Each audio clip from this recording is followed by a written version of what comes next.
help us to lead with love.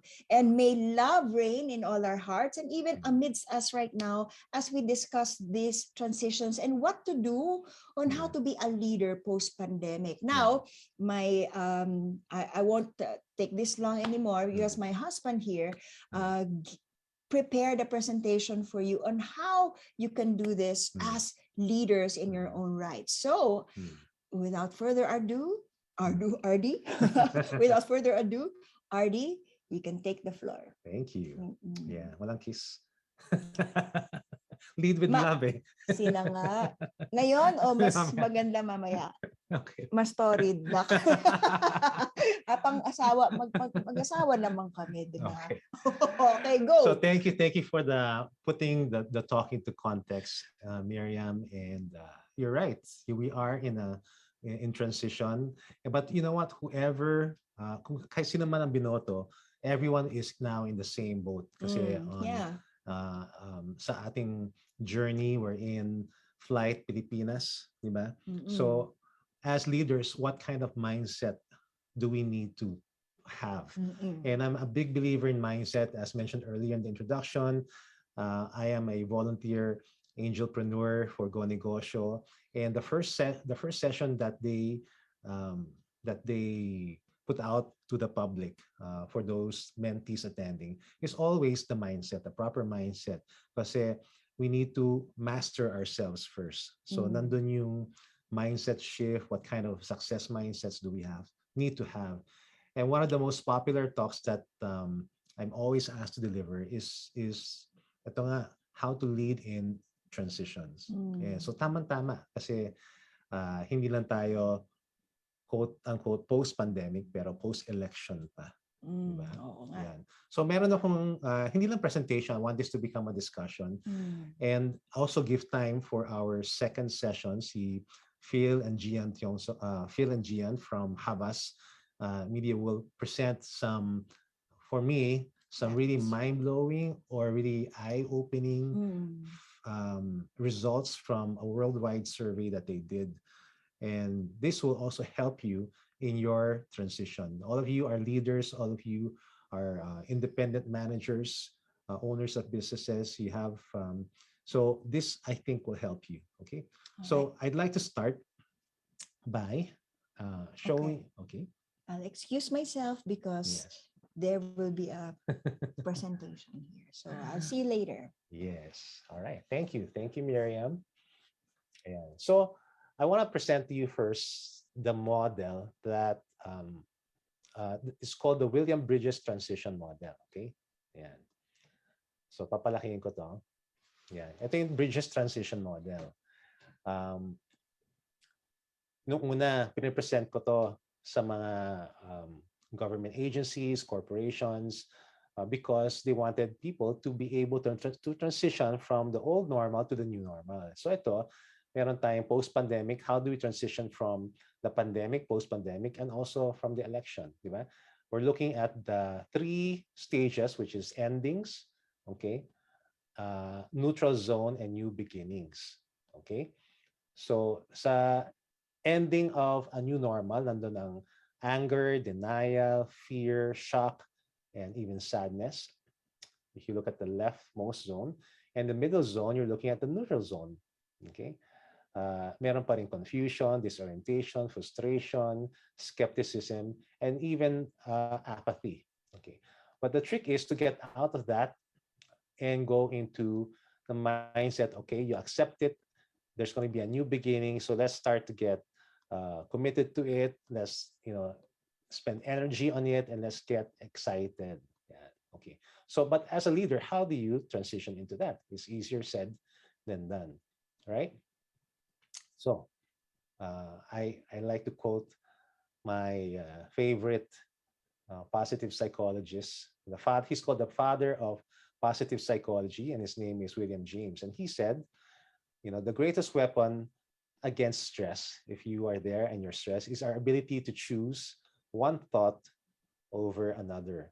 And mind you, transitions is mostly psychological. Okay? It's mostly mindset. Okay? Siya rin ang nagsabi, si William James din nagsabi na the greatest revolution of our generation is the discovery that human beings by changing the inner attitudes of their minds, can change the outer aspects of their lives. So, in other words, if you change your thoughts, you can actually change your life. And I know that many of you who are in sales can attest to that, being sales leaders, how important that is to keep on energizing and checking on the mindsets of our people, right? So, di ba, etong mga, so right now, I could say, post-pandemic, marami sa inyo, majority here, are in grief because of the ending of perhaps a hope that your candidate would win. So many are in shock, are in anger. Some are in denial, ayaw tanggapin ang results. And many are fearful, anxious about the future. And marami nagluluksa, they're sad.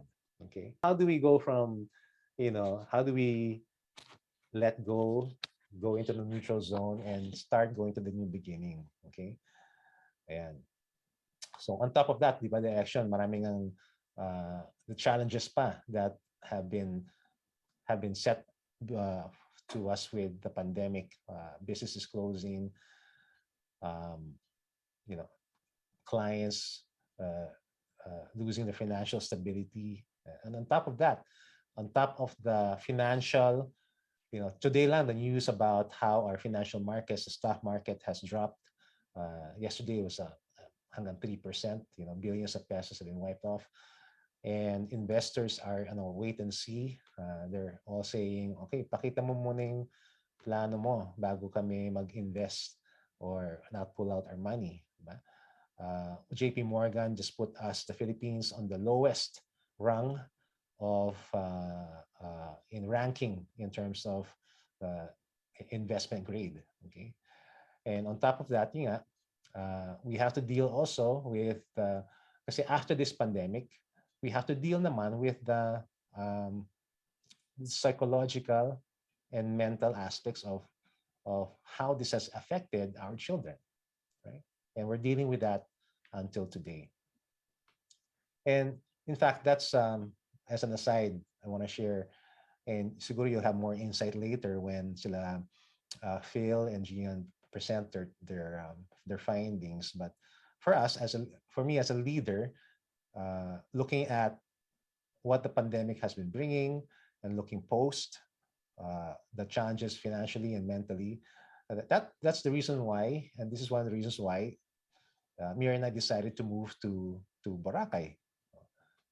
So because our children were experiencing mental health issues. Takot na sila lumabas. They were afraid of people. They were locked in their rooms, locked in the houses. And that really actually moved us to resign from the city life and choose a simpler life, get out of the lockdown life, and look at really our lives in terms of living it to the fullest. So, and I think it was one of the best decisions that Mia and I made. We moved to Boracay last February, and so ito ngayon ang aming pamilya, diba? So this was my response to the pandemic. Now we're talking post-pandemic. My estimate was that this would last a year, so I took out a contract to lease a house until the end of this year. Actually, in-extend pa namin until next year, June. Sabi nga ni Bill Gates, sana nga hindi magkatuloy. Sabi niya, the worst is yet to come down. There's going to be, we haven't seen the worst yet, and the pandemic will still rage on. Hopefully not. But that's why there's so much uncertainty. Right? There's so much volatility in our environment. So my question right now is, as a leader of your family and a leader of your organization or business, what are the top 4 qualities, leadership qualities, mindsets that we need during times of uncertainty and transition? Okay, so I'd like to do a house survey. In fact, what do you think? What do you think people need most from you as a leader during this time of uncertainty, during this time of transition, post-pandemic, post-election? Can I see in the chat box? Okay, can you write down Nothing, there's no right answer or wrong answer. I'm just asking for your um, thoughts to share. Yes, Narlene said that we need a leader who is compassionate and understanding. EJ said someone who will give guidance, okay? Assurance, sabi ni Rico. Ayan, maganda. Cynthia says empathy and new direction. I like that. Okay. Strength, sabi ni Pure. Oo. Lalo na sa mga nanghihina ngayon sa resulta. Christine Joy said empathy, support, and motivation. Okay.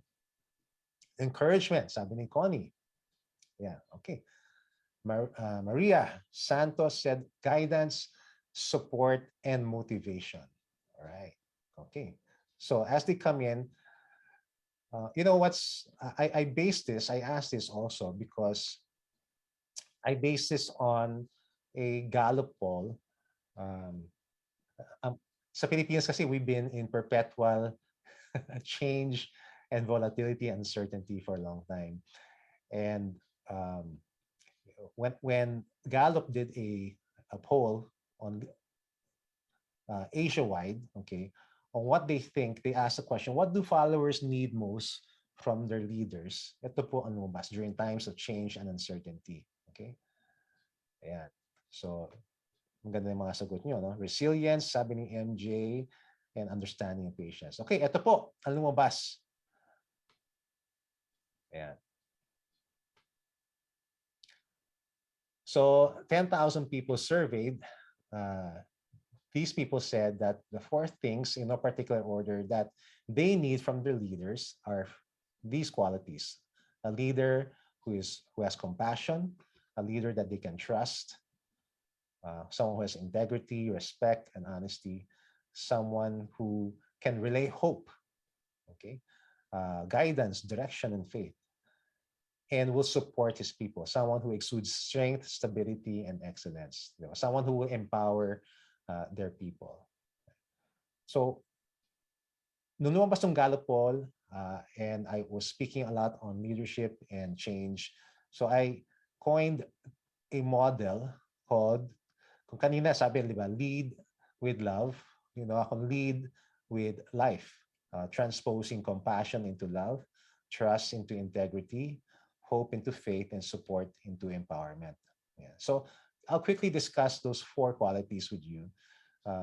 And hopefully you'll embrace this also as something that you can actually use as a template for your own leadership journey, whether it's leading your family, your organization, or your business. So looking at the first quality that people look for in a leader, right? They're looking for someone who will actually lead with love. Not only, love in this time of post-pandemic or post-election, loving your work. They will look for a leader who actually believes in what they're doing, who loves the work that they've been assigned to do, okay? And will lead by example. Sabi nga ni Simon Sinek, di ba? Sabi niya, working hard for something we don't care about is called stress. But working hard for something we love is called passion. So how are we doing there? How are you leading as a leader? Are you showing your people that you love what you're doing? Is it something that they can model from you? And as putting on my my Christian mindset, I love what the Bible says about work. It says, whatever you do, work at it with all your heart as working for the Lord and not for men. It is the Lord Christ you're serving. So my mindset is this: whatever work that has been put on my desk, on my lap, in this season of my life, I'm going to love it. So that's the mindset that I have. And the benefit is this: it is a gift. It really is a gift. It's to enjoy your work and accept your lot in life is indeed a gift.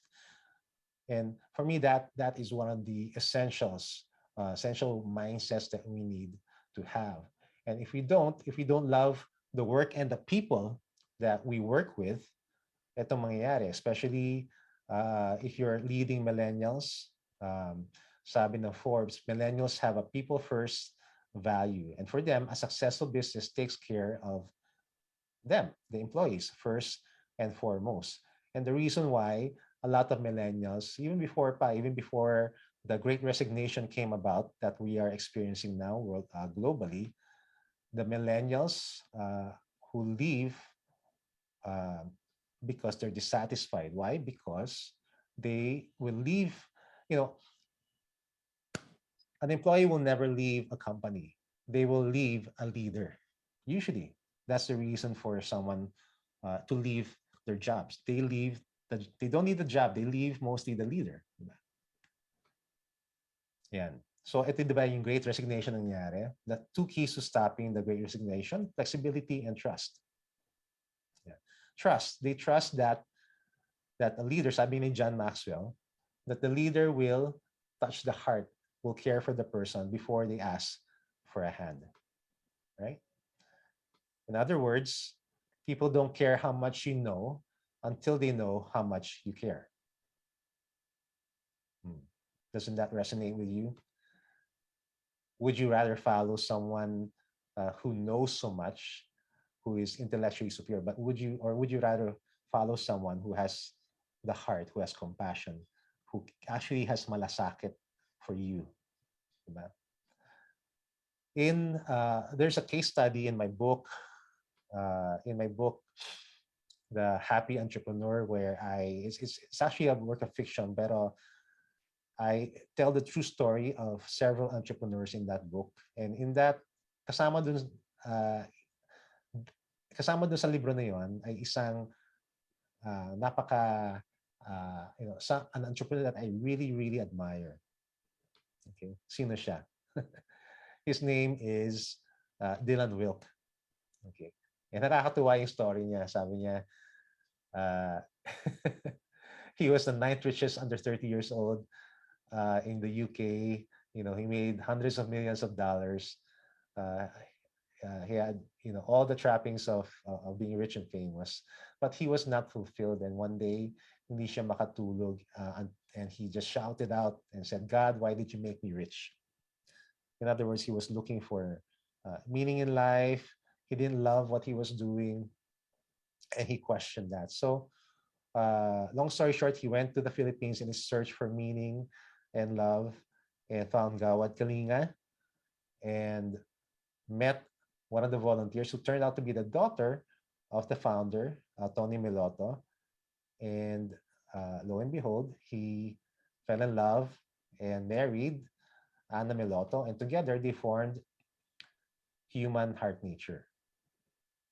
Yeah, it's Dylan and Ana Meloto. So, ang galing ng company na. It is a company that survived the pandemic, and in fact was so very flexible, trusted in their people. In fact, in this company, they have a no firing policy.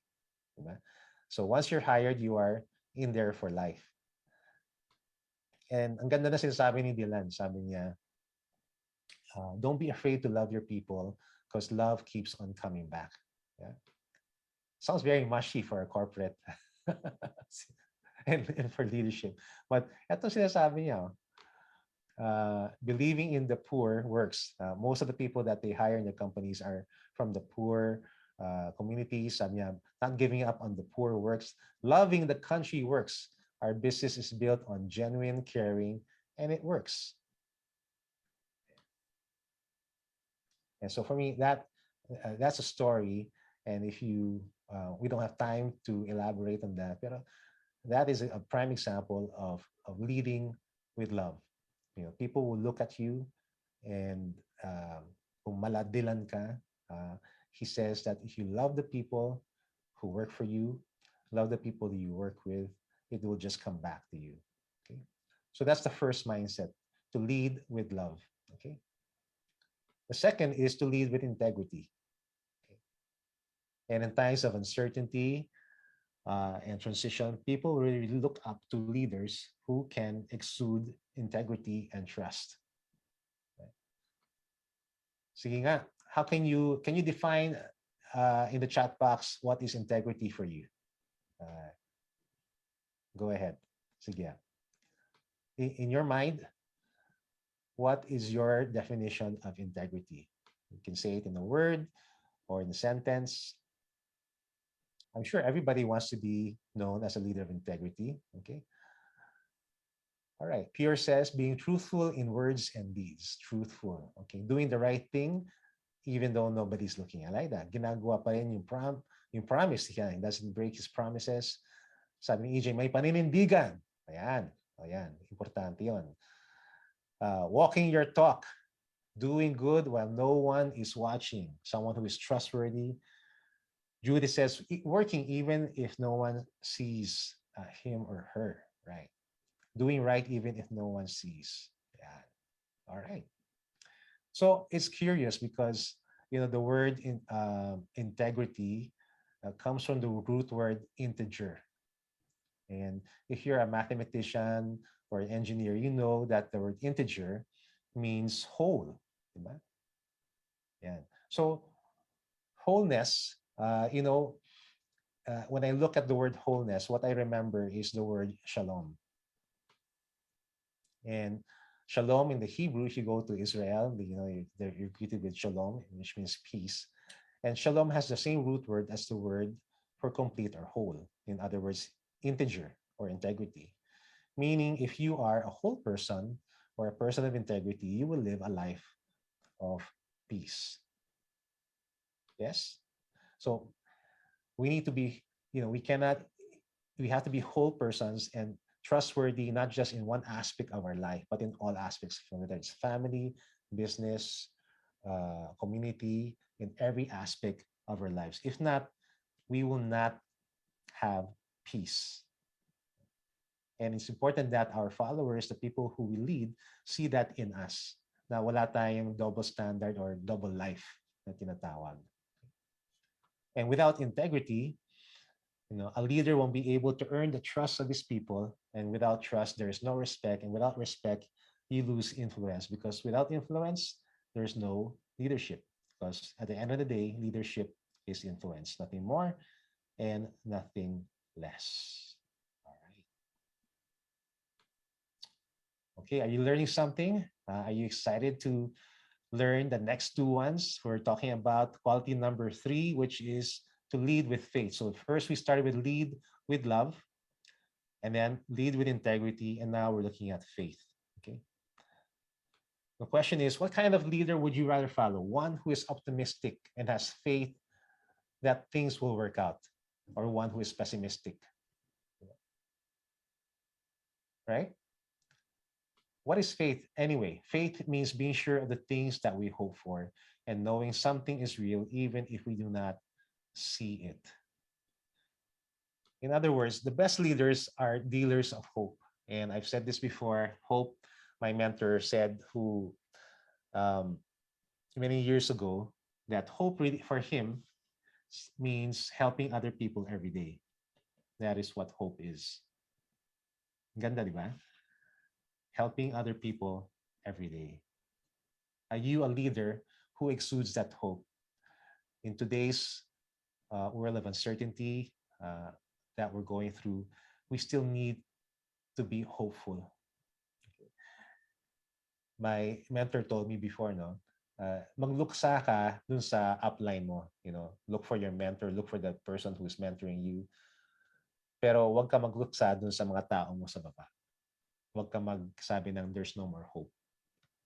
They are looking for a leader who will give them hope, who has the faith to say, this too shall pass. Okay? That God has a plan and purpose, and we have to trust in that. Ay, napapasay tuloy ako. But faith works, one thing that I share with a lot of the people that I've spoken to, even before the elections and during this pandemic, was the hope that I have, the faith that I have, is that I liken the crisis that we've been going through as a forest fire. COVID has really burned a lot of not just businesses but also dreams, personal dreams, if you like to think about that. Pero the metaphor or story that I like to share as a leader is a story of the jack pine, the cone. Are you familiar with that? Yung jack pine tree. Di ba? Sa Baguio, you'll see that. If you look at the pine tree, there are cones. Okay? In particular, this jack pine tree. Okay? So ano nangyari dyan? Pag may sunog, how do they replicate? How do they multiply? Ito pala yun. Until a forest fire sweeps through and melts the resin of the cone and allows the cones to open and spill out the seeds, it will not open. And this is pala part of God's miraculous design to replant the forest after a fire. Okay? So hindi pala siya magbubukas hanggang hindi siya until it goes through, literally, through the fire. And after the fire, the seeds spill out, and then there sprouts new life, a new forest. And it reminds me really of this promise. God said in the Bible in Isaiah 40, he says, "Do not remember the former things, nor consider the things of old. Behold, I will do a new thing." Doesn't that give you hope, diba? Now it shall spring forth. Shall you not know it? I will even make a road in the wilderness and rivers in the desert. So kung kayo ay nagluluksa, the promise is God is doing a new thing. Kung kayo nagluluksa because of the things that you've lost during the pandemic, or maybe your candidate lost, God is making a new way. We have to all go through the fire so that new seedlings, new trees, a new forest can spring to life. Right. So that's the kind of leader that people want to follow. Someone who will give people hope. Okay. And lastly, that quality number 4 that was mentioned is a leader who empowers, the leader who guides. Okay. Actually, a leader who will actually start mentoring and training people below him, because as Peter Drucker said, there's no success without a successor. Okay? There's no success without a successor.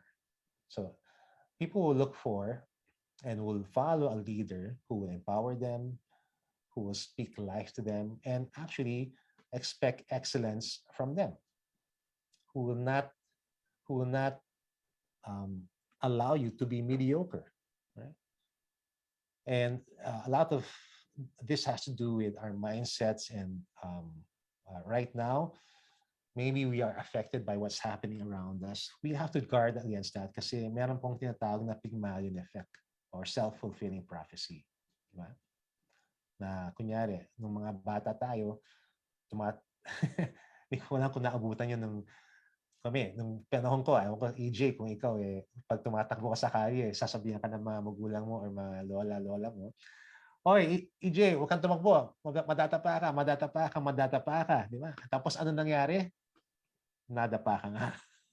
Naging self-fulfilling prophecy. And the same thing happens with our staff. Kung even in our minds, we see ang kupad-kupad naman ito. Wala nang pag-asa itong tao to. And the same thing with our country. If today we say, "Oh no, hindi nanalo yung kandidato ko, wala nang pag-asa itong bayan natin."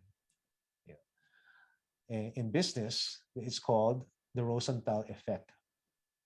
In other words, expectations placed on a person, be it negative or positive, influence the person and their behavior. In fact, in the Harvard Business Review, the Rosenthal effect was cited. They did an actual experiment in companies, and they did find out that the greater the expectations placed upon people, the better they perform. Yeah. So to put into context, as a leader, how are your expectations on your people? Have you downgraded it? Or have you actually leveled it up? What do you expect from yourself? What do you expect from your people? Have you increased expectations? Because look, the greater the expectations, the better people will actually perform. Yeah. So what are the thoughts and expectations you have on your people? Do you expect them to be just average or excellent? Right? Do you expect them to climb all the way to the top, or do you expect them to just be average or go towards the middle of the mountain. I love this. My mentor asked me a question. Ardy, do you know what going to the middle of the mountain means? And settling for less, settling for just half or not going all the way to meet your goals. And he told me that the middle of the mountain is literally called middle, and ochre mountain. If you go to the middle of the mountain, you are actually settling to be mediocre. Galing, di ba? That's what mediocre means. So people are looking for a leader who will challenge them out of mediocrity and follow them all the way to the top. So let's review the 4 mindsets of the post-pandemic leader. If we choose, kompletuhin na natin yung kanina yung prayer, di ba? To lead with love. Okay? Yes. That's the first step, or one of the qualities. Let's choose to lead with life, with love, with integrity, with faith, while empowering our people. So with that, I hope you were inspired and given some hope and something to chew on and maybe adapt as a template in your own leadership journey. So maraming salamat. EJ? Thank you, nakaka-empower. Wow, thank you so much, Ardy. Choose life, no? Love, integrity, faith, and empowered. So, Yes. thank you so much for that sharing. I know. Parang nagugustuhan ko siya kasi in spite of many trials, tribulations, and challenges that face our way, a true leader is someone who can rise above and even multiply himself. Na hindi lang, it doesn't stop with himself. He actually empowers other people to do the same.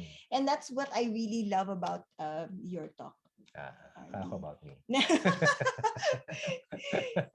Tsaka ang ganda din, nagustuhan ko rin yung yung analogy about the pine cone. Diba na the pine cone has to die in order for the forest to start again. Actually, even burn. And even burn, diba? In order for the forest to start again. And so, even though we see so many challenges around, kahit tayo nagluluksa, there's still hope. And we know that, even if we cannot see it right now, the fact that we know that in the death of something, it can ignite new beginnings. I mean, for me, that really gives so much hope. So I have so much hope looking forward from today. Thank you for that. Kasi You're welcome. honestly, isa rin ako sa mga nagluluksa. But I recall this verse in the Bible, which is in Romans chapter 8:28. All things work out for the good of those who love God. Yeah. Those who have been called according to His purpose. So may purpose at may dahilan ng lahat ng yan. Hindi natin nakikita, pero ang Diyos alam ang lahat. Wow. So thank you so much, Ardy, for that sharing of pero yours. Hindi pa tayo tapos. Yes, hindi pa tayo tapos. There's more. And ikaw na siguro, since kilala mo itong ating next speaker, ikaw na siguro mag-introduce sa kanya. Yeah. So I'm really excited to introduce the team from Havas Media, and I was really inspired by what they shared. I think this was about a month ago when I attended their briefing on the COVID generation, and I decided to invite them here to address and to share their findings with the Gamma members, because I thought it would be able these findings would equip. And not just equip, but encourage those listening to face what's coming. Ito yung mga trends na nangyari. Hindi lang to haka-haka. Pero ito yung mga actual findings and results from the mindsets and thoughts of what they call the prosumer. Okay. So unahin na natin. We'll have Phil, Tiongson, and Gian Delacruz. I'll introduce Phil, and then maybe he can introduce his colleague Gian. Phil, he's the head of Havas Consult. It's the business and marketing intelligence division of Havas Ortega Group, headed by my good friend Jos Ortega, who invited me to sit in and watch their presentation. So Phil has been in the marketing and advertising, research and analytics industry for more than 20 years. Yeah. And have worked And he's worked with big advertising and media companies across the Philippines, Singapore, Vietnam, and Malaysia. Tapos, numbers person daw siya. And he likes finding out the stories behind the numbers. Siguro siya yung masasabi mong numbers are sexy. Well, we'll find out. And I'm really looking forward to what he has to share today. Yeah. So please, ladies and gentlemen, let us welcome Phil Phil Tiongson. Tiongson. Thank you very much, Ardy and Miriam. It's really a great pleasure to be here. I'd like to thank you very much for inviting us to speak with you today. And essentially, very inspiring yung talk ni Sir Ardy, and I don't know how I can follow through after that talk, but hopefully with this talk that we have about the generation COVID, we'd be able to inform you and give you some insights on how COVID generation or how COVID has changed all of us, basically. So we call this report the Generation COVID Report, and it is a report that was done by our company, Havas Ortega. And to just briefly describe to you who Havas Ortega is. Our mission actually in Havas Ortega is to make a meaningful difference. And this meaningful difference is we are tasked every day in our office to make a meaningful difference to brands, to businesses, and to the people that we work with, as well as to society. So if there's anything that defines us, Havas Ortega, it actually is defined by meaningfulness. So that's how we define ourselves. And Generation COVID is actually part of a bigger project that we have in terms of finding out what's driving Filipino consumers nowadays. We know that COVID has changed us dramatically, but what really has changed? So we came up with a report on what we call the Prosumer report, which is essentially a report that looks at the leading edge, people who are living at the leading edge, who are the trendsetters, who are opinion leaders, and who are basically shaping the world as we know it. Now, this study, the Prosumer report, was conducted in 32 countries. It had about 17,500 respondents. And in the Philippines, we had 500 respondents all in all. And then we actually surveyed what we call the prosumers. So prosumers, who are they? The prosumers are 15 to 20% of the Filipino population, and they're probably amongst us at the moment. Some of you are probably Filipino prosumers. And Filipino prosumers are the ones who are at the leading edge of new beliefs, new attitudes, new philosophies, and new behaviors. Whether that's a new tech gadget or a new belief or a new idea, they're the ones who are actually the first to adopt them. Whatever they believe now, for example, at this point in time, the rest of the population will believe 18 to 24 months down the road. So whatever they are actually doing right now, whatever they're believing right now, the rest of the population will adopt 18 to 24 months down the road. So studying the prosumers in the Philippines is similar to studying the future, because the prosumers are what we can call the harbingers of what a possible future could be. So it could be an indication of what will the future Philippines be. So who are the prosumers? Again, they're very influential in their small groups of social media influencers. They embrace innovation and they constantly seek information and experiences. They're also marketing savvy and enthusiastic adopters and testers and disseminators of new content, new media, and new technology. So, sino sa inyo ang prosumers? Who are you? Do you believe yourself to be a prosumers? Now, the thing about prosumers is it's actually something that goes or cuts across socioeconomic and income classes. So even amongst the class Ds and the class ABs, for example, there are prosumers amongst them. And our goal is to find out how they are living their lives and what do they believe in and what are the behaviors that they have, so we can study what could happen in the future. So just to give you an idea of who the prosumers are, 97% of Filipino prosumers consider themselves to be the first person they know to try the newest things. So they're really at the leading edge of new things, new behaviors, and new philosophies. 88% of Filipino prosumers are consulted by their peers or by their barkada or their circles on a range of topics, including brands, ideas, philosophies, and beliefs. In addition to that, they're very much engaged in pop culture. So if you ask them what happened in the news yesterday or last week, what is the top selling album or music Spotify, or what's the best-selling film, for example, they will know all about these things because they're very much immersed in pop culture. What makes a prosumer different, however, is that they actually believe that it is their responsibility to make a difference in the world. Actually, 93% of them would say that part of their being alive is making sure that they make a difference in the world that they live in. And in fact, 86% of them believe that however small the thing that they are doing to make a difference, it does make a difference. So not only do they believe that they can make a difference, whatever they do, they believe are actually going to make a difference in the world that they live in. Now let's just go back 2 years ago. For most of us, 2020 was supposed to be just another year. It's just another year on the calendar after 2019. We finished 2019 with a bang, and we were hoping to get into 2020 with similar feelings, perhaps, as we ended 2019. However, on March 16, 2020, if you still remember that, we actually were put on a lockdown. We were put on quarantine because COVID-19 basically put our lives on hold. And a whole slew of new things actually happened after that. Work from home became the norm amongst office workers and probably amongst your clients in the insurance and financial advice category. Most of them will have been working from home at that point in time. Online classes for our children became a new wave of life. And then they became parts of virtual classrooms as opposed to going to school physically. Social distancing, whenever we come together as a family or as friends, for example, social distancing became the norm whenever we meet up with others. And face masks and face shields became basic necessities in addition to food and water.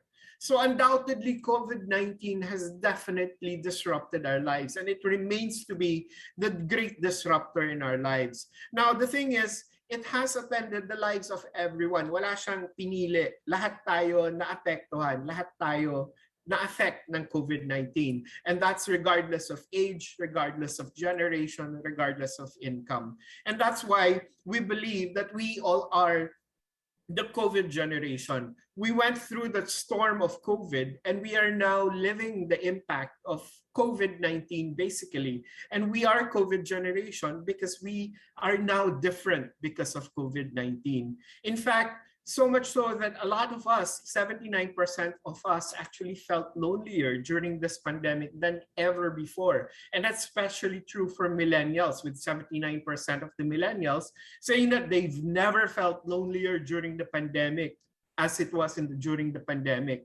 We also felt the impact on jobs. In fact, 35% of prosumers and 41% of millennials said that in the wake of the COVID-19 pandemic, the most significant hardship has been the struggle to find a job. So just imagine those people, the students who graduated in 2020 and 2021, how they fared in their job hunting search.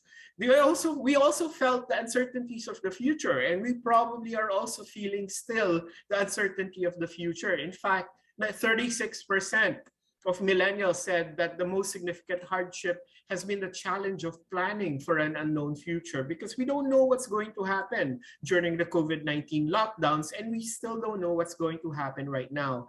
Obviously, we missed what we used to be, with 35% lamenting the loss of social and foundational experiences. In fact, amongst Gen Zs, that's 22%, because how Gen Zs are living their lives now are significantly different from how millennials, Gen X, and Silvers actually lived their 20s life previously. Everyone has had to make sacrifices. In fact, 71% said na yung generation nila has had to make many sacrifices because of COVID-19 pandemic. And look at the number for millennials. 9 out of 10 millennials actually felt that they have made so many sacrifices because of the pandemic and the lockdown. And all in all, basically, we all believe that the COVID-19 has changed us, has changed our world dramatically. 8 out of 10 believe that the world after COVID-19 will be significantly and radically different from 2019, from pre-COVID-19 times. And we all believe that living life to the fullest will be key. because with COVID-19, it became a threat to us, not just our livelihood, but also to our lives and our health.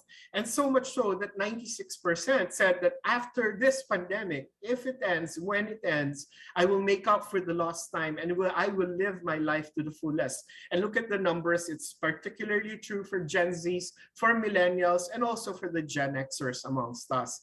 Shifts in beliefs are also common, particularly in the role of education in our search for success. In fact, 79% already say that one can have a successful life even without receiving a university degree or diploma. And that's particularly true for the Gen Zs and the millennials with 73% and 76%. So this shift in behavior is actually a result of the COVID-19 pandemic because it has reworked our priorities.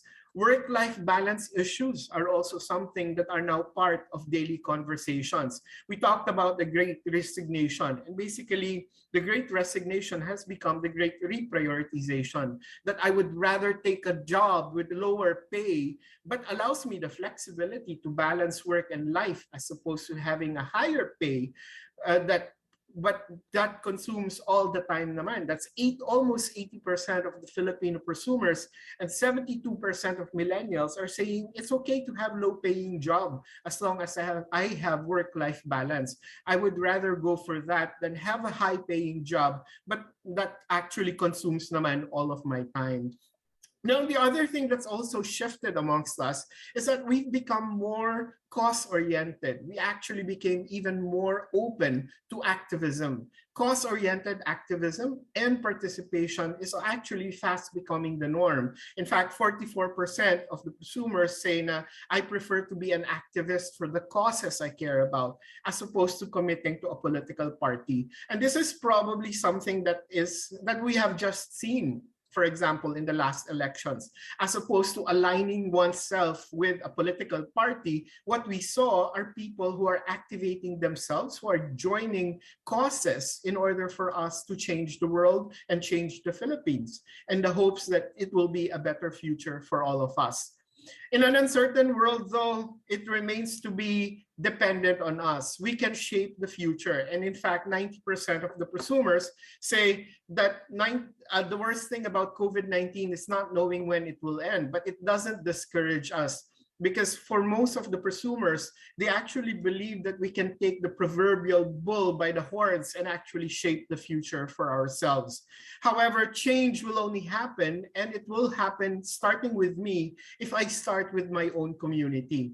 In fact, 96% of the Filipino prosumers say that changing the world starts with helping people in my neighborhood or in my community. So those are some of the things that have happened or that are changing in the lives of the Filipinos. But there are three particular areas that we would like to focus on that actually also saw a lot of changes and a lot of shifts because of COVID-19. And these are in the areas of politics, in the area of work, and in the area of how we live our lives, our leisure lives, in our lifestyles. We're seeing shifts basically on how Filipinos view politics. In fact, amongst prosumers, we see that 1 in 2 believe that political leaders are disconnected from the aspirations of today's younger generation. About 61% of the millennials and 58% of the Gen Zs actually believe that political leaders currently that we have are disconnected from the aspirations and from the goals and the dreams of the younger generation. However, in spite of this, they remain to be very much engaged. In fact, 83% believe that they are most engaged in their own way, rather in spite of them being less political or less politicized. And everyone is also engaged in key issues that are important in our society, such as gender. 89% believe that they are leading the fight for a world that is more equal in terms of gender, as well as inclusiveness, basically, in terms of LGBTQ inclusion, as well as religious beliefs, respect for religious beliefs. So there's a lot of, amongst the prosumers, there's actually a lot of openness to other people who may be thinking or who may believe in other things beyond what they personally believe in. Sustainability and being environmentally friendly and being responsible are also issues that are in the minds of the Filipino prosumers. In fact, 93% of millennials believe that their generation is leading the fight for a world that is more sustainable and more environment friendly. So all of these are also because of COVID-19. In fact, in addition to that, they also choose to be personally involved in activism. In fact, 46% of millennials and 44% of prosumers say that they would rather they prefer to be an activist for the causes they care about as opposed to committing to a political ideology or a political party.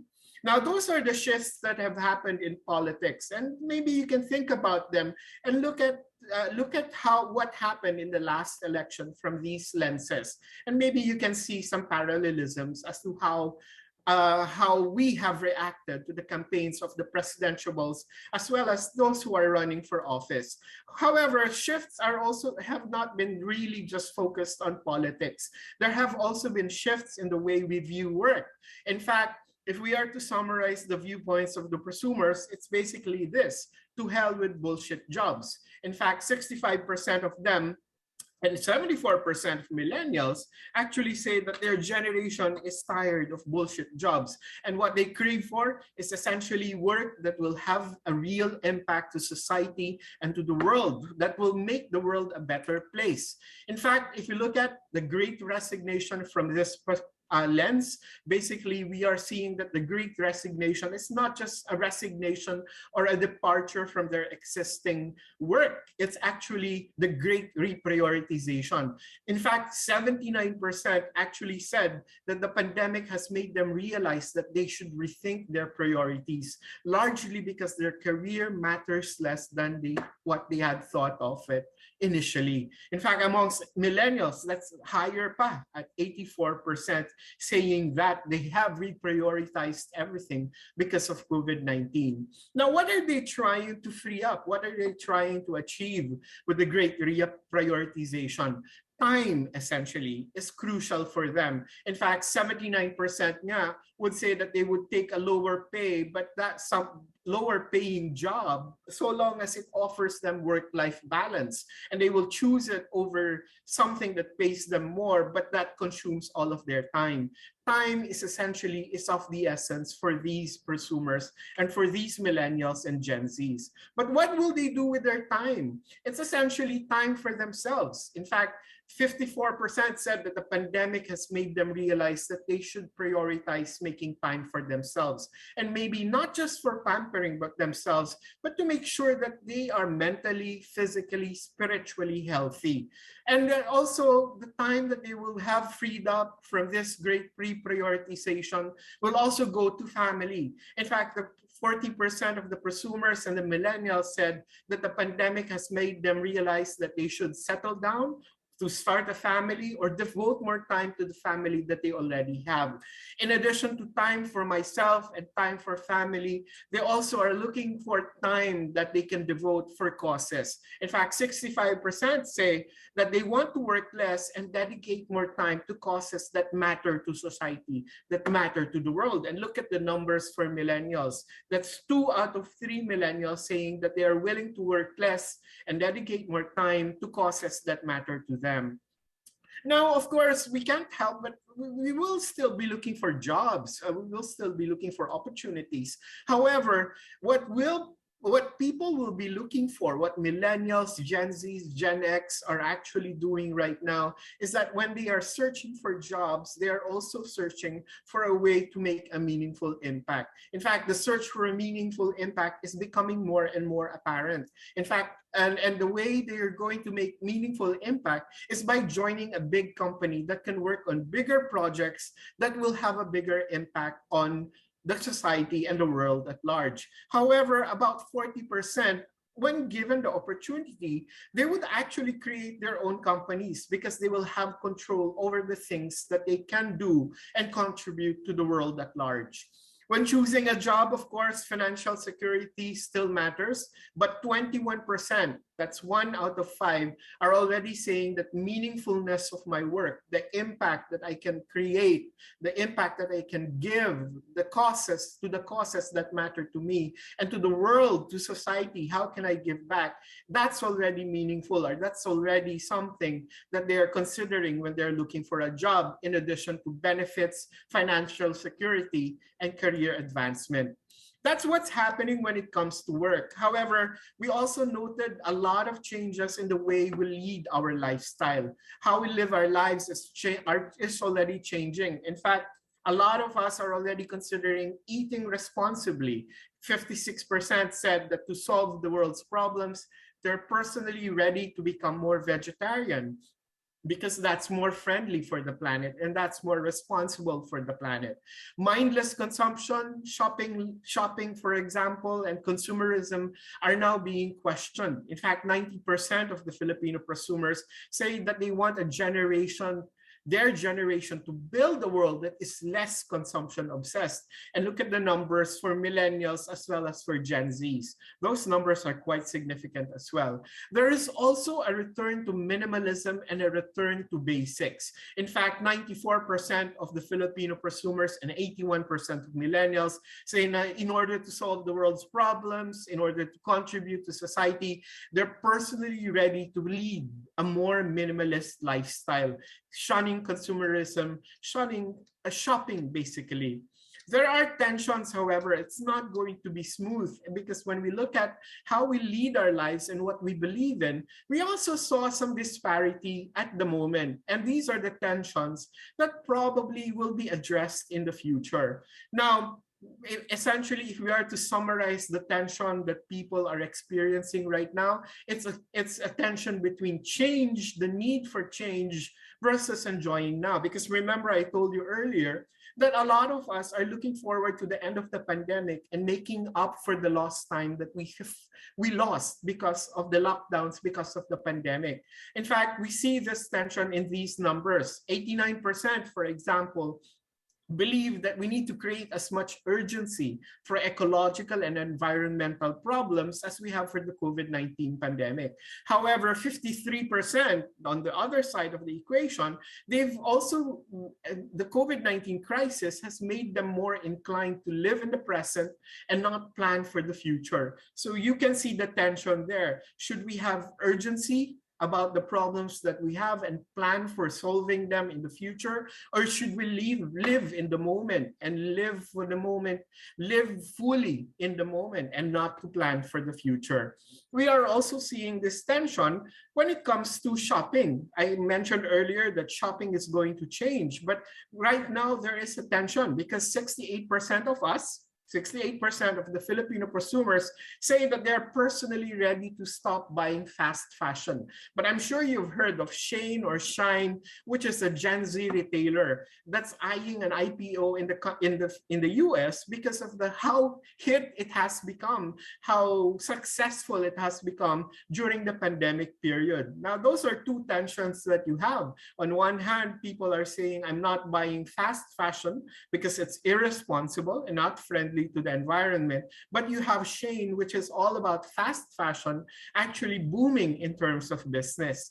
This is also seen in the way we think about travel. In fact, 50%, 1 in 2, are personally ready to avoid air travel because air travel contributes to the degradation of the environment and harms the environment, harms the planet. However, what have we done in the past? We have done revenge travel. And revenge travel is something that has happened not only in the last couple of months, but it's something that's also in the minds of the minds of the consumers at the moment, as we go through a more relaxed classification of our alert system, alert level system for COVID-19. Now, 91% are also saying that they're ready to produce more of the things that they use. However, we all know that during the pandemic, e-commerce, online shopping, online ordering, Lazada, Shopee, and Shine, for example, their businesses have boomed. In fact, 1 in 3 of us bought clothing, shoes, shampoo, cleaning products, and skincare products online without going to the store. So those are the tensions that we are seeing. And we think this is where brands and companies can help consumers. How can brands and companies actually help consumers? In fact, we can turn to the consumers themselves, to the prosumers themselves, because what they expect, what the prosumers expect is that large companies and large brands should contribute positively to the world of tomorrow. And look at the numbers for Gen X and for the millennials. These are numbers that are cutting across generations, essentially. So things have changed basically in the way we work, in the way we look at our leaders, in the way we lead our leisure lives, for example. Things have changed. We all have changed because of COVID-19. And because of that, we are COVID generation. We are generation COVID. We are redefined, reshaped by COVID-19. Now, how do we respond to that is the quick question. And my colleague, Gian Delacruz, will actually go through some of the implications of these findings and how these may be applied to your businesses in the insurance and financial advisory category. So Gian is actually our head of MX. He leads our strategic planning, and it is his mission to bring to life all the data that I just shared with you into meaningful actions, into campaigns that are meaningful to consumers, to brands, in order that the businesses that these brands have may thrive. So over to you, Gian.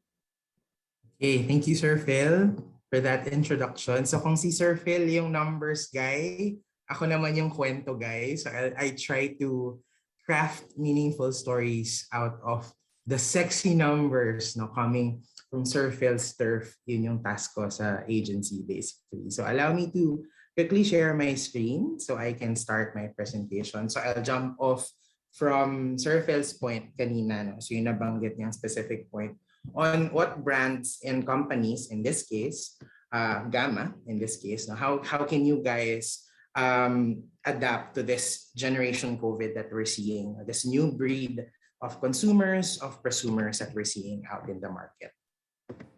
Okay. So obviously, as mentioned by Sir Phil in the previous slide, we know for a fact that definitely the pandemic has impacted the way we live, and it has been pivotal in evolving us as people. So the changes and the pivots really shook us, but also altered our perspectives on how we interact with ourselves, sa ibang tao, and as well as other or external implements. And what we know, and I think this was one of the closing slides of Sir Phil earlier, that change is inevitably daunting. Nakakatakot talaga yung pagbabago, lalo na kapag nasa, I think Sir Ardy and Miss Miriam also mentioned about transitioning. So yung mga transitions na ganito, lagi siyang nakakatakot. It's never easy to go through a transition or through change. But that also is a call for brands to become more meaningful, because with change comes more expectations from brands. The transition and the change put more weight on brands and companies to really enact their crucial roles in making sure that consumers are ready to face the challenges of this age. Lalo pa ngayon na may uncertainty nga, hindi natin alam kailan matatapos or where are we even in this pandemic universe na ginagalawan natin. Why we're also seeing that companies are under the watchful, discerning, and judging eyes of prosumers.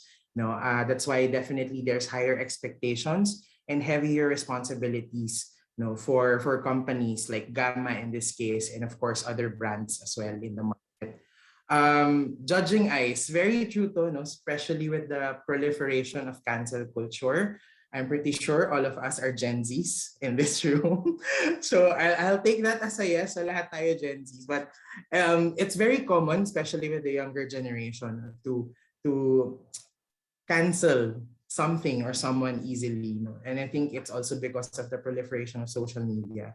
That's why companies like Gamma and brands as well should be more cautious on how they move and how they interact with the generation COVID. What we did is, coming from the insights shared by Sir Phil, the sexy numbers, that you saw in the previous presentation, what we did is we devised a 5-point guide or tawag namin tip sheet technique that will hopefully help you in managing your businesses, your staff, as well as thinking of the right things to say to your audiences, to your consumers, to your prospects, to your partners. So these are 5 key things companies, in this case Gamma, especially in the insurance industry, should be doing right now. So I'll go through each of the 5 points, and later on I'll summarize them for easier reference. So the first one is all about keeping it real.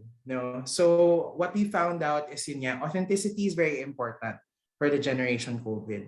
That's why when leading prospects, be it a potential client or a potential hire, a potential employee, we really need to aim for authenticity versus relatability. Parang instead of relating to someone, of course, it's always good. We're not saying that that's bad, but at this point in time, we need to acknowledge the power of authenticity, authentic connections. Instead of saying na nakaka-relate ka sa isang tao, it's better to ask. To further explain my point, we want to make really every prospect that we have feel like they're talking to a peer more than in this case, for Gamma, more than an insurer. That's why we feel that aside from the usual tactics of relating to their struggles or relating to their challenges, it's really also important for us to actively listen to them, be sensitive to their needs. The tendency kasi when we get excited about our products, when we get excited about our brand, we talk about it nonchalantly, not knowing na masyado nang overload yung kausap natin or yung prospect natin. So in this case, we found out that being our authentic selves, actively listening to our audiences and being sensitive to what they want to know or what they want to receive is something that will definitely go a long way for us as companies. So that's the first point, keeping it real, all about authenticity. Dapat nating tandaan yan. Now, while relatability is still very important, the generation COVID will be more attuned to listening to someone who's more authentic than someone who is relatable. So the second point naman is all about the way we talk about our products. Nanggaling tayo dun sa era before, probably in the 90s or the early 2000s, ng fear-mongering whenever we talk about insurance is something that's common. It's common in the industry, not only here in the Philippines, but also other markets, especially that we also work with different insurance brands, not only in the Philippines, but also in other markets across our network, in Asia, in APAC, and obviously the world, kasi we operate on a global scale as well, Havas. So fear-mongering as a narrative is something that's common years back.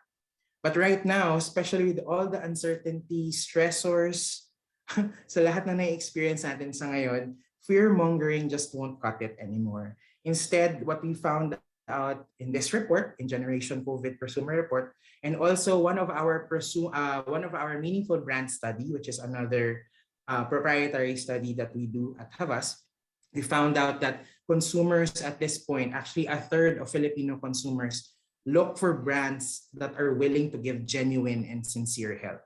And what do we mean by that? At this point, content that propagates negativity are either filtered or blocked. Yung content ng produkto mo or yung content ng brand mo is something that propagates negativity or uncertainty, mabilis yan ma-block or mabilis yan ma-filter. Especially, as mentioned, millennials and Gen Zs have their ways when it comes to ad blocking. Manonood lang ng YouTube, di ba? Ayaw nilang maestorbo, so they would easily get an ad blocking service, sometimes even for free, so that makapanood sila ng walang humpay or ng walang disturbance. Blocking someone on Facebook is as easy as a single tap. So, in control talaga ang mga generation COVID, and in this case, and in reference to my point earlier, especially the millennials and Gen Zs, they're very tech savvy, very socially aware din sila. So it's easy for them to do that. That's why we feel that brands, companies must be really sensitive to this particular tidbit, and offer help that transcend what's expected. So for example, you're an insurance company, of course, ang binibenta mo is insurance. But other than that, what else can you provide? Other than financial literacy, Meron ka ba bang ibang pwedeng i-value add dun sa conversation? Because we feel that we need that nowadays, to make a deeper dent in the consumer's headspace. Otherwise, titignan lang nila tayo as option A and option B. And of course, in a slew of options, you need something that's differentiated, something that's unique, something that's meaningful, that will make your consumers or your audiences, your prospects, sticky to your brand, technically. So that is the second point. Fear mongering is out, genuine, sincere help is in. Now that leads us to our third point. Yung third point naman is something that alludes to one of Sir Phil's point about sustainability and how important it is, for our generation, for the generation COVID. The third point is all about greenifying policies by welcoming more sustainable options. We need to understand that whenever we talk about sustainability, eco-consciousness, these are not marketing ploys. So we can't just say now we are a sustainable company because yada, yada, yada. You need to show it. You need to imbibe it as a company. You need to imbibe it as leaders so that your staff and your your staff and your people will also follow suit. It should be imbibed as a mindset. It's not just a marketing ploy that we can easily say and easily get away with. That's why we feel that brands and companies must find smart, green ways to truly evolve their business and operations. Isa sa napansin kasi namin, the insurance industry is really heavy on printouts, brochures, leaflets, policies na nakaprint. Obviously, it's part of the system, but that's part of the risk. If you really want to be more sustainable, if you really want to, if you really want to employ a more sustainable mindset, a more sustainable culture in your business, then you should start thinking about these things. How do we think of sustainable options? Baka pag printing, maybe there's a way for us to use something else instead of paper, things like that. So sustainability is an important part of the mindset of the generation COVID. This is something that we can't remove from their psyche. So it's very important to be on this train or on this movement as well with them. So that is our third point. Moving on to our fourth point, which is all about hard selling versus soft selling, or in this case, meaningful selling. So what we know is that as brands and companies, we need to demonstrate social awareness, as selling point blank or selling as it is won't yield results anymore. And I think yung hard sell is something that a lot of brands have already started dropping because they know nga that millennials, Gen Zs, even yung mga fringe na tinatawag natin, yung mga nasa gitna ng millennials and Gen X, yung nasa gitna ng millennials at ng Gen Z, even yung mga yon, they don't really latch themselves onto brands that really sell point blank, na puro selling lang. So they need to also see that the brand is socially aware. That's why napansin ko to sa insurance industry, Now, tapping into passions is something that we do quite profusely in the insurance industry whenever we get prospects or acquire new people for our team. We always talk about travel, for example, or entertainment as key passion points. It is a category convention. It's something that we do profusely in the category. But what's important to note is that the generation COVID, it's important for them to see that the company and your team is also having a stand on societal issues like inclusivity, the involvement of the LGBTQIA plus community in the business, as well as women empowerment. These are things, among others, that are important for our audience as well. They need to hear that from you guys. It's not something na dadaanan or papasadahan lang. We really need to ensure that whenever we talk about selling our company, or not selling the company, but selling ourselves to prospects, we need to understand na hihimayin nila tayo like a tedious job for them to really dissect each and every layer of the company, of the vision of the company and the people running it. So it's very important to have a stand on societal issues. Dalawa lang tong nabanggit ko, inclusivity and women empowerment, but obviously we have a lot of other things to consider here. Diversity in terms of religion and belief, at marami pang iba. So that is the fourth point, no, demonstrating social awareness as selling point blank won't yield results. And last but definitely not the least, yung fifth point natin is more than insurers, we need to remember that more than that, and I think this is also a good thing to imbibe as leaders. More than insurers, you guys are also societal contributors to nation building. I think, hindi ko alam kung lagi nyo ba, kung hindi nyo to madalas marinig, but I think this is a very important point. I remember when I was writing this particular presentation, this is something that I feel like all insurers should hear. Na hindi lang tayo nagbebenta ng insurance, hindi lang tayo nagtuturo ng financial literacy, but we need to also absorb the fact na nandito tayo sa isang business that can really change and shape the Philippines in the future. No, and yes, it is a challenge. It is a very big onus, no, technically, but it's also a promising and meaningful role, no, that all of us, especially you guys in Gamma, and as well as the insurance companies and brands, should really imbibe, no? Definitely, there's a conversation about financial literacy. It's something that we share with our audience, with our prospects. But we should also be talking about financial literacy for all. No? More than financial literacy, actually, insurance brands at this point, as well as companies, must realize the category's bigger role in shaping the future of the country. Apart ang insurance companies, even financial advisors, sa pagbuo ng mas maunlad na Pilipinas in the future. So it's a very tall order, but it's something that needs the financial advisory in the insurance company or the category that we're in. So those are the 5 points. And just to quickly summarize, again, as companies, as leaders, as brands, we should be doing these 5 now. Exceed relatability and aim for authenticity whenever we talk to our prospects. Scare tactics are out, so don't ever think about scare tactics anymore, because otherwise consumers and audiences will probably fly away. Sincerity is in, we need to remember that. The third point, stick to green policies. Very important to imbibe that sustainable mindset or headspace, especially nowadays na sustainability and eco-consciousness is something that our generation is very passionate about. The fourth point is all about the social causes that attract prospects. No, hindi na lang travel, hindi na lang entertainment. They also love the idea of participating in causes. And I think Sir Phil really hammered on that point kanina, no? Emphasized on that point. They are really involved with everything and anything that can do a social or societal change. So think of ideas to incorporate that in your talk points whenever you talk to your prospects. And the fifth point is help fortify the country's future.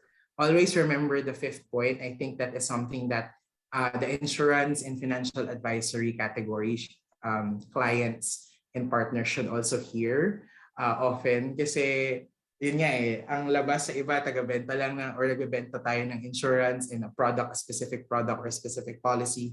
But bigger than that, there's definitely a meaningful role for the insurance industry and the financial advisory industry to take part, in this nation building aspect of things. So that this list and this summary closes off my presentation, and I hope you find it insightful and helpful as you talk to your prospects, encourage them to join your team or gain new clients. I hope the 5 points will be able to help you. Maraming salamat again to Sir Ardy and to Miss Miriam and the rest of the Gamma for inviting. Wow, thank you so much. Hindi pa tayo tapos. Oo, but thank you so much, Gian, and also Phil. I mean, what we've discussed today, what you've shared with us today are so not just very relevant, but also very timely. Kasi yun talaga, yung mic ko pala wala. Yung kasi talagang kailangan natin in this period of transition. And I like most especially what you shared about, I like that your 5 keys, Gian, will actually helps to contribute to a better future, not just not just attract the prosumers who are very much prevalent now, diba?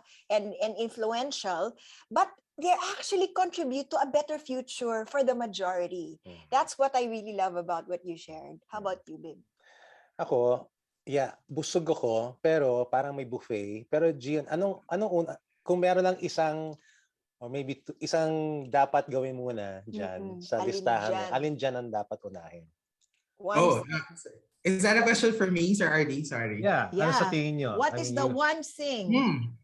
One thing. Well, for me kasi, I wrote it as such na lahat sila dapat important. So, this puts because I have to pick out of my children. Technically, parang ganun siya. I have to pick out of them. But for me, I think one of the key things kasi na lumabas dun sa study, and I think if I go back to the Prosumer report presented by Sir Phil, I think the fourth item is something that needs so much attention. Social causes. Yeah, the involvement, we need to exhaust and really tap into this passion that especially the younger audiences that we're talking to. They're really very big on social causes. So we really need to tap into that energy. Habang may energy pa silang tumulong. So that's, for me, that's one of the quickest actionable point that we should be observing and acknowledging at this point, especially for Gamma, for the insurance industry, or the society at large. Really banking on the energy of especially the younger generation when it comes to their interest in social causes. Right. I'm sure, G, maraming mga later after our discussion, there will be time for question and answer from the Gamma members.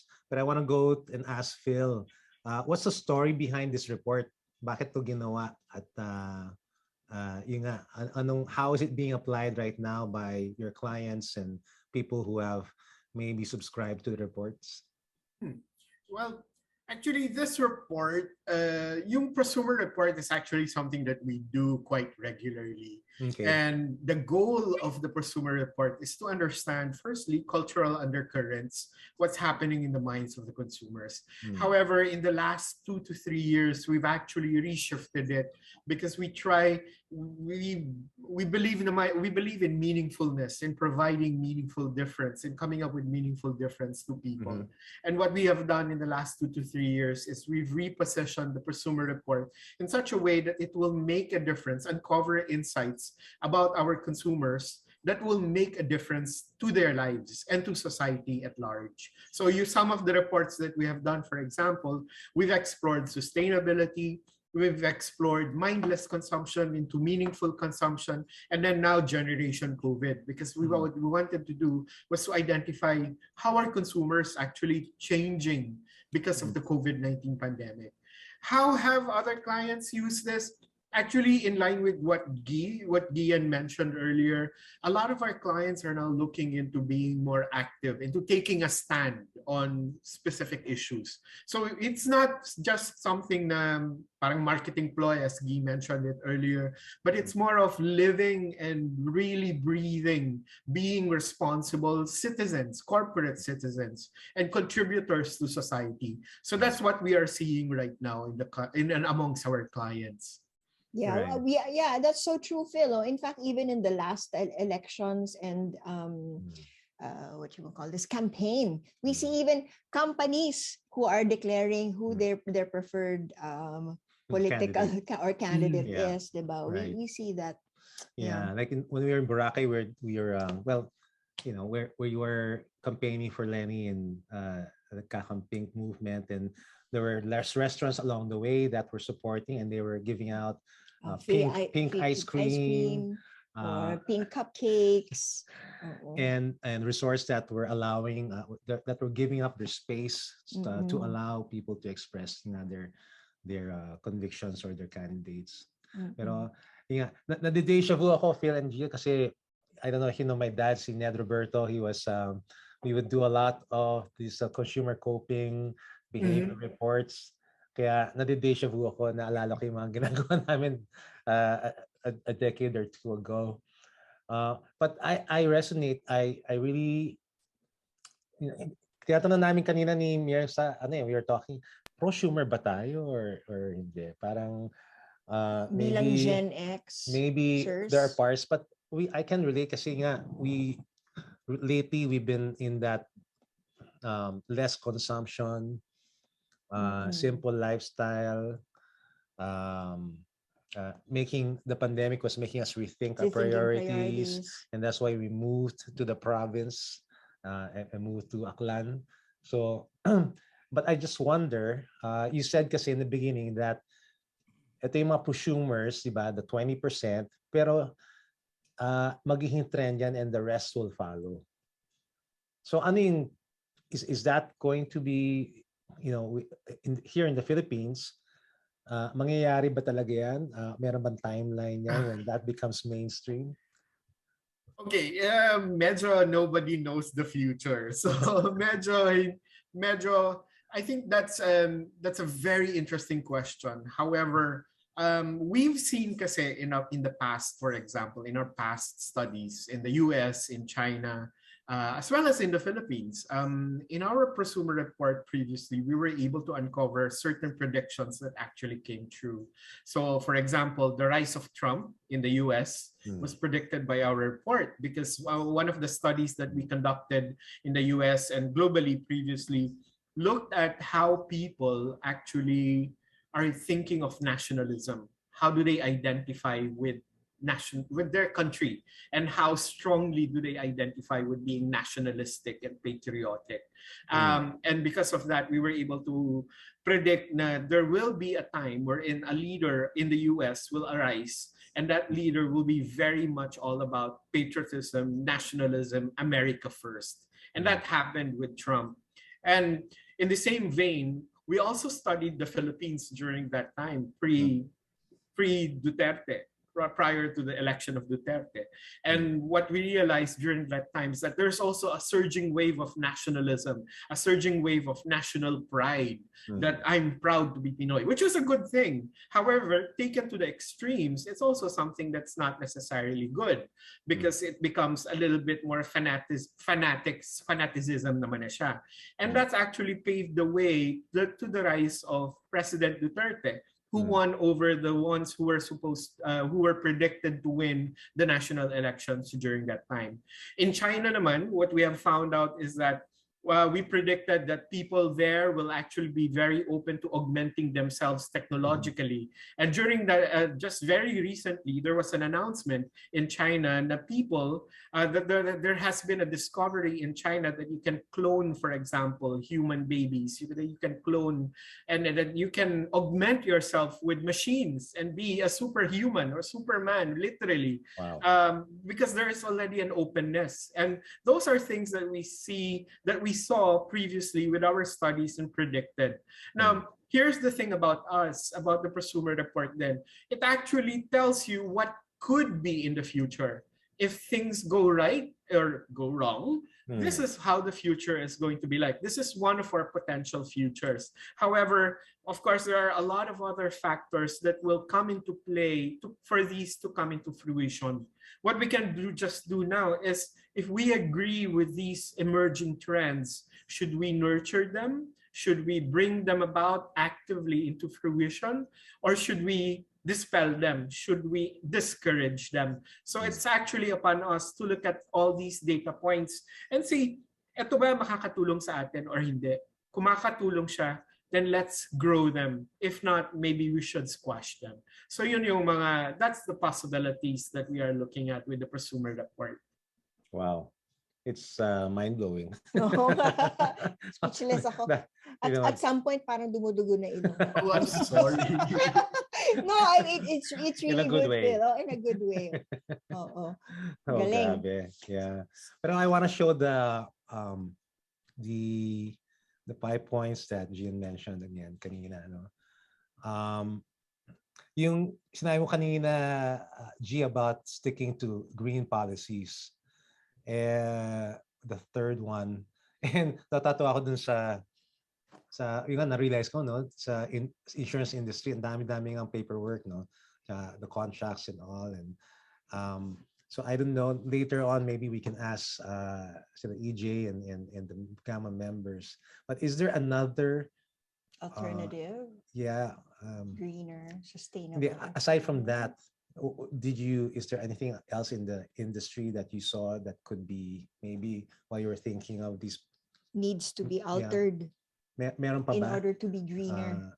Or meron bang elephant in the room na hindi na-address? Well, Sir Ardy, Miss Miriam, aside from the paper, I have a brother who used to be a financial advisor. So I know how much paper it consumes for a financial advisor to really share their work and their business with their prospects. Aside from that, I think nabanggit ka rin to kanina that yung pag-practice kasi ng sustainability, it transcends the idea of yung sinabi ko kanina, paper. For us kasi, actually, sharing lang din to, no? Yung Prosumer Report on Sustainability, and alam ni Sir Phil to, was actually one of my favorites because it really impacted the way I live. Because in-apply ko talaga yung learnings doon with the way I live, with the way our family lives.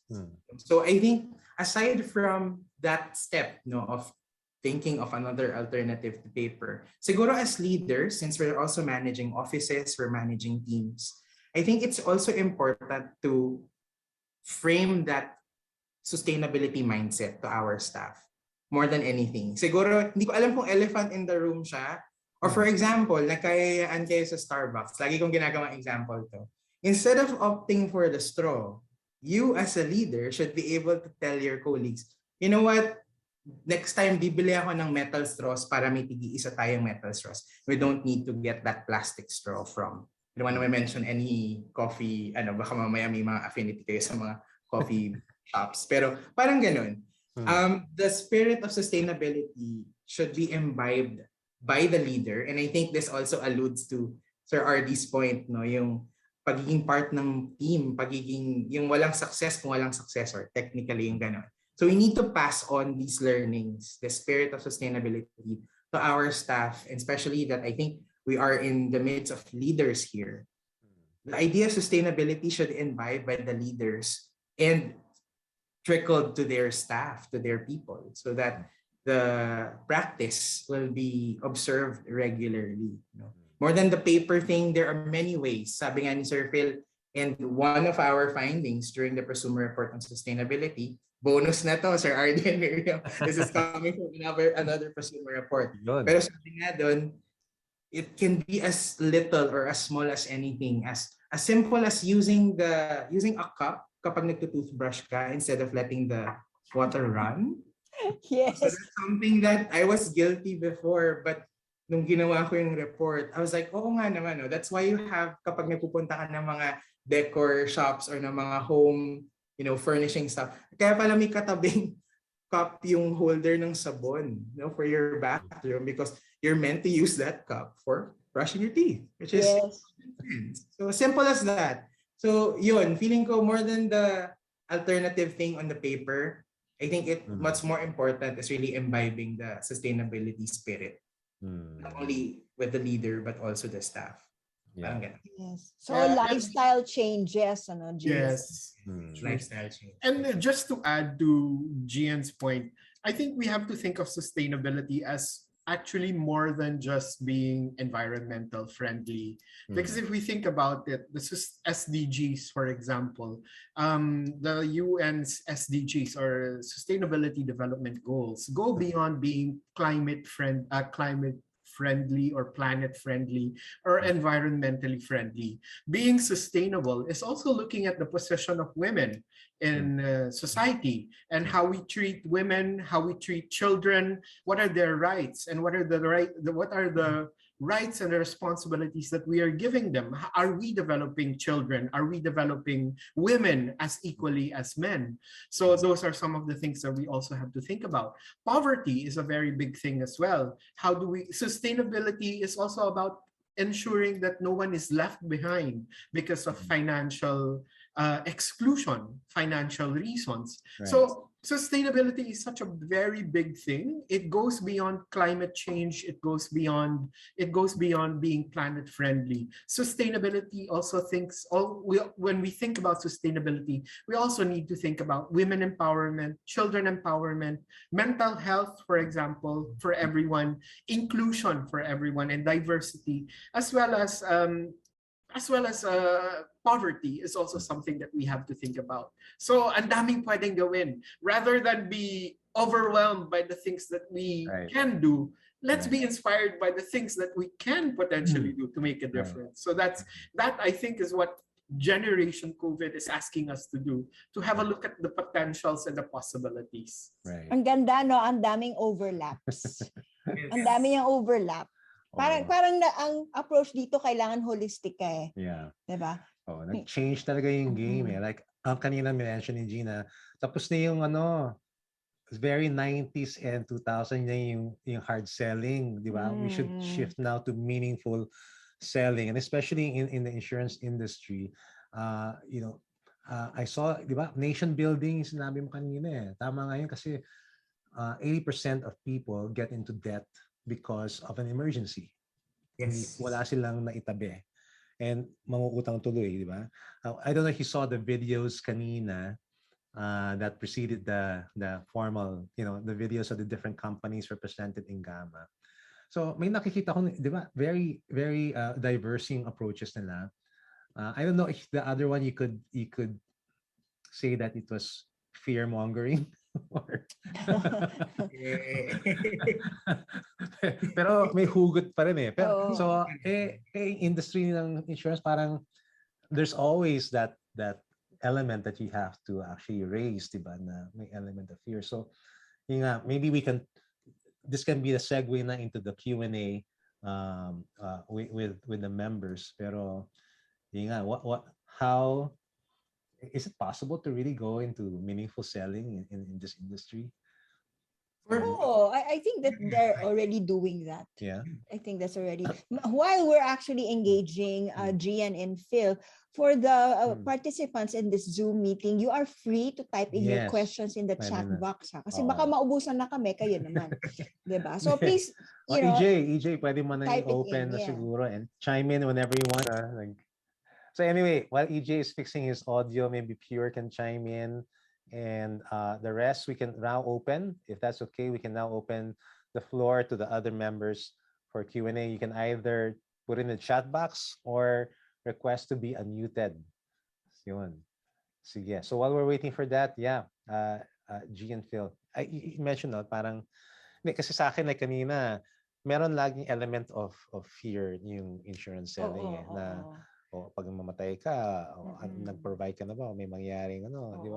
It's part and parcel. So. Kasi doon naman talaga magagamit eh. But in terms of meaningful marketing, I think that's what they're already doing na, pag may mangyari ito, at least meron kang naitabi or at least secure yung family mo. And a lot of their marketing is also about storytelling of how this insurance services actually help them post the tragedy, diba? So, I think that's already what they're trying to do. Yes, guys, okay na yung audio ko? Yes, much better. Ayun, sorry for that, no? Ako may question ako kay Phil tsaka kay Gian. So, siguro kaya medyo mogger yung dating ng insurance selling. Life insurance is an emotionally bought product. So normally, what people, financial advisors do, is to start eliciting that emotion. No? Nakakataon lang siguro na fear yung unang nabubungad. No? Pero for you guys, no, aside from eliciting fear in a conversation to create emotions, ano yung pwede nyong masuggest based on your studies? To start on an emotional talk, saan kami pwede manggaling?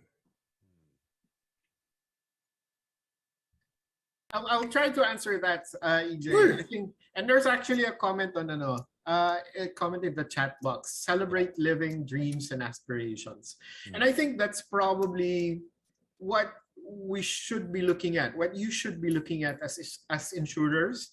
And actually, I have a very good friend who's a financial advisor, and she hated it when I called her insurance agent because she is a financial planner or a financial advisor. Because for her, there is a very strong distinction between an insurance agent who pushes insurance products versus someone who advises you about money, who advises you about finances. So I think that's probably where you are looking at. Instead of being pushers of products, or instead of pushing products from the insurance industry, from your companies, maybe what you should push for are aspirations. How do you fulfill a more meaningful life for yourself, for the families that you, for the family, not necessarily when you leave them behind, but perhaps in the near future. How can you save up for a better future for yourself so you can celebrate with them, so you can celebrate living with them?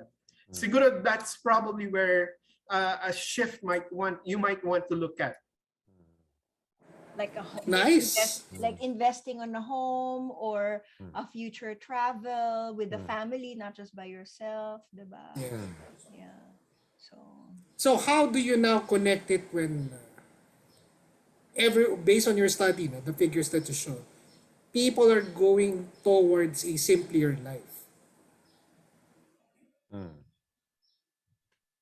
Well, siguro you will have to look at it from their perspective. They want a simpler life. They have new priorities, and maybe aligning yourself with the new priorities that they have in their lives, which is now, as we saw earlier, ano ba yung paggagamitan nila ng freed up time? It's time for myself, so a celebration of myself, time for my family or time for a family, and time for causes. So how do you align? The question goes back to you, to Gamma members and to financial planners. How do you align with these new priorities of actually celebrating life, living in the moment, and living with the family, and ensuring that everything is maximized when you live your life with your family, and at the same time contributing to society? So maybe some of the products that you can think about is parang badly put. Maybe when you insure yourself, when you pay for your insurance premium, perhaps a portion of that insurance premium pays for a financial literacy course for everyone in the country, or maybe a portion of your professional fees as financial planners go to building other leaders who can be financial leaders or financial advisors in the future. So parang yun yung mga potential ways of actually living or aligning ourselves with the new priorities of the generation COVID. Nice. Thank you for that, Phil. Yeah. Naalala ko yung isang mass housing provider that they will not, issue or release the loan for your housing if you do not go through their 3 or 4 weekend financial literacy program. May ganun eh. So it's double purpose, no? It's good for the family, good for the company kasi hindi nagmi-miss out sa amortization and payments, and it's nation building at the same time. Nice. Yes.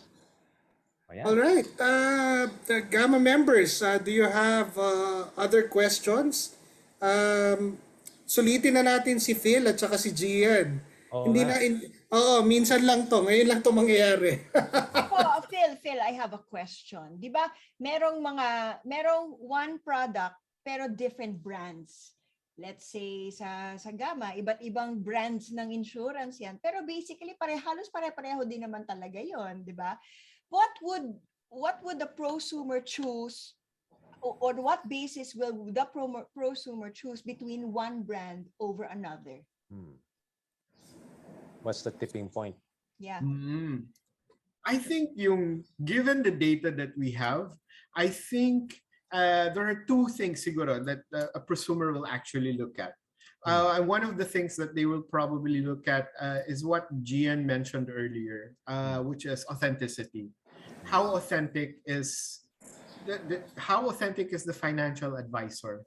How authentic is she really? How real is she in wanting to help the prosumer, in wanting to help better or improve the life of a prosumer. I think that's really key. That's one of the key things, because at the end of the day, we're humans. We're looking for relationships. We're looking for connections. And I think the prosumers are looking for real and meaningful relationships, not just sellers, not just pushers of products. So authenticity is something that they're going to look out for. The other thing that they're going to look out for is probably authenticity then from the company's perspective. And that authenticity will probably come in the form of how involved is the company with regard to living and breathing the issues that are concerning our lives as members of society. How involved is the company in making sure that Filipinos' lives are going to be better 5 to 10 years down the road? Or how involved are they in alleviating our problems in our planet, our problems as a society, and our problems as a nation? So I think those are the two things that they will be looking out for: personal authenticity and corporate authenticity. Kasi doon nanggagaling, doon tayo nabago eh. Nabago tayo because we reprioritized everything. We were suddenly immersed in COVID-19 and life is not as we knew it. So we reprioritized and now we are looking for new things. We're looking for deeper things. And I think that is what we're looking for: authentic connections, whether that's a person or a company. Wow. Thank I you, have a Phil. question in my mind for everybody. Parang, is that authenticity taught? Can it be taught and trained, or is it something that is already in that person? So you need to look for, Or can you be need developed. to look and recruit for people who are authentic already, or can it be taught? That's the question. I remember, RD, yung workshop natin Oo nga. nung nakaraan, no? Sayang, but it's, Oh, yung you know, purpose. dito talaga siya pumapasok, no? Yung Exactly. clear life mission, vision, di ba? Having a, siguro, in relation to what Phil said, no? Right. Kailangan din siguro professionally clear talaga yung business purpose natin. Eh, no? Right. Why do we do what we do? Right. So, yeah, totally agree, Phil. Authenticity really is the name of the game. I think that's maybe what you can see in the MDRTs, yung mga nandyan na mga achievers na makita mo, you know, the people that I know, they're authentic people. They have integrity. They are true to themselves. They have malasakit. They love what they're doing. They love the people they serve. So, yun. So my question is, yeah, how do you teach that? How do you train? With regards to your question, RD, if Yeah. I may Oh, yeah. butt in, I think authenticity, it works two ways. Eh. It can be innate and then you can hone it, especially as insurance agents or as leaders. When you have various claims from your clients, that's when you begin to truly imbibe your purpose as an agent, and as a leader naman, when you see your people having difficulty, especially during the past 2 years during the pandemic, so that's when you learn how to become a better leader based on experience. So it's innate in you. Kasi mahirap naman ikubli yun, di ba? Itago kung hindi innate in you. But as you go along, based on experience, that's how you become better as an agent and as a leader. Thank you. I was expecting you to answer that, Pierre. I was waiting for you to. Thank you. Yeah, but we have comments already, and you know, kudos to the team, to Phil, to G. You know, people are loving the session. They're saying that now is a great time to reflect on their mission, vision, and not being about number one. Wow, and the best anymore. Wow, that's a mind shift right there, right? Yeah, agree thou, hard selling not appealing anymore to the new generations. And yeah, so a lot of good and positive feedback. Thank you. Yeah. Oh, All right, we have, I think, There's Meron nag-direct message. there's a question, no? Siguro this would be directed to you, Ardy and Miriam, no? How do you deal with disobedient leaders? So siguro mga unit managers na to, no? Who is self-focused during this pandemic? How do you deal with them? You cancel them. Hello, very timely, relevant. Ano ka, Gen Z? Talking about authenticity, no? Masakit na ulo ko sa'yo. I will gladly let you go. And that's me being authentic. No, but you ask, you probe, you ask, what is this person going through? Why is he or she being disobedient? Why now the self? It's not it's common. It happened because people are looking out for themselves. So, but usually what will work, you show love, you show malasakit, and you sit down with the person and just ask that person to make kwento. Yeah. Ano mangyari sa'yo? Yeah. Diba? As a parent, di ba? Lahat naman tayo siguro meron tayo mga anak, kung kahit papaano yung people under us parang inaalagaan natin, no? But as a parent, as a mom, when I see my son having tantrums or being emotional, it's because there's a need that's not being met. And the only way he's expressing that is he doesn't know how to communicate it. So they make a tantrum. But in order for a mother or a parent to address that, you see what is the need there. There needs to be connection. And you notice, and this is through experience, when I sit with them at eye level and offer to hug them or just ask questions, how can I help you? What's happening? Or just play with them, spend time with them, that's when their emotions become more regulated. So, relating it to leaders, you have people under you, tama yung sinabi ni Ardy, na you just connect with them and ask them, what's wrong? How can I help you? It's because they have a need that's unfulfilled, and maybe you as a leader can try to, bring that out. So that you can offer genuine, sincere help. Allow them to be, parang yung number 5, yung number 2 ni Gian, di ba? Number 1, allow them to be authentic. The number 2, as a leader, you offer genuine, sincere help and provide solutions that can be sustainable. Wow. And will contribute to this cause and help build and fortify a stronger team. Galing, Tama, di ba? All 5 Gian, sinama ko. Memorize. Havas Media. Valedictorian. Notes ako notes. Yun. All right. Okay, so I think we have no questions anymore. So with that, thank you so much to our brilliant speakers.